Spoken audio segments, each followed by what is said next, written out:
I think there are probably a few things. I mean, one of them is I think it stops because the media is going to become a much bigger factor in people's lives, particularly presidents' lives. So much of what they're going to do, everything they say, is now going to get covered much more copiously. And I think that has caused presidents to be a little more circumspect about what they have to say. Much of what characterizes those earlier presidents is they were less circumspect about what they had to say. They didn't mind sort of calling people on the carpet. They didn't mind being tougher. Or in Taft's case, he would have probably just not wanted to go on TV at all. And in fact, some of these folks probably wouldn't have been elected because they weren't very media, they just wouldn't have come off very well in the media. So I think the 24/7 coverage of it all makes circumspection more likely.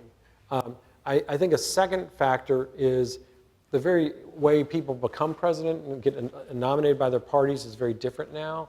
So it's much more, the parties have much fuller sort of vetting of people, and that also tends to sort of sometimes knock out folks that would have more extreme views.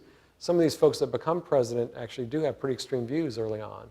But over time, I think what you see is a process that tends to cut out people who have extreme views and more, find folks that are closer to the center. So I think those are all factors that play into this.